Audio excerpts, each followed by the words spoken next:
بسم الله الرحمن الرحيم. الحمد لله رب العالمين. السلام علیکم ورحمۃ اللہ وبرکاتہ۔ میرے عزیزو، قرآن سیکھنے والے سبھی حضرات سے میری گزارش ہے کہ ان ویڈیو کو پورا دیکھا کرے تاکہ آپ کو قرآن سیکھنے کے اندر کوئی غلطی باقی نہ رہے۔ تو آج کا جو سبق ہمارا ہونے والا ہے وہ بھی آگے جتنے بھی سبق گزر چکے ان سے زیادہ یوزفل ہونے والا ہے، تو پلیز ویڈیو کو پورا دیکھا کرے۔ تو چلے آج کا سبق سٹارٹ کرتے ہیں۔ بسم اللہ الرحمن الرحیم۔ سکون، جزم، سکون یعنی جزم، سکون والے حرف کو پہلے والے حرف سے ملا کر پڑھیں گے، یعنی سکون والا جو حرف ہوگا اس کو اس کے اگلے والے حرف سے ملا کر پڑھیں گے، اور سکون والے حرف کو ساکن کہتے ہیں، یعنی جس کے اوپر سکون آوے، جس حرف کے اوپر، اس کو ساکن کہا جاتا ہے۔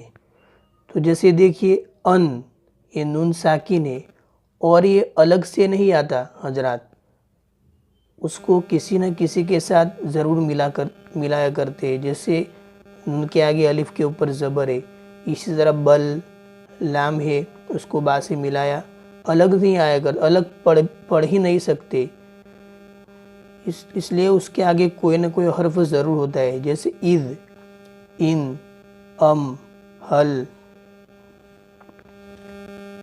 رب، توب، خذ، دع، ذق، من، ذرنی، زدنی، سل، لم، عن، عد، وعظ، قد، قل، قم، لکم، کن، کل، حب، لی، فہل۔ اسی طرح آگے چلتے ہیں۔ ادفع، ارحم، یہ دیکھو اس میں دو ہے، ایک را بھی ہے ساکن اور میم بھی۔ اذهب، انزل، امہل، ارکب، امسک، اشرب، ارکز، احسن۔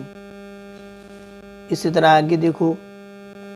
یعظم، عین ساکن ہے، اس کو اگلے والے حرف سے ملایا۔ یغفر، یا میم بھی تھا، یہاں بھی دو ہے، را بھی ہے۔ یغفر، اقتل، تسمع، یتلو، نقصص، زلتم، لکنتم، فعلتم، طبتم۔ تو بس آج کے لیے یہی سبق تھا، انشاءاللہ اور آگے سبق پڑھتے رہیں گے۔ السلام علیکم ورحمۃ اللہ وبرکاتہ۔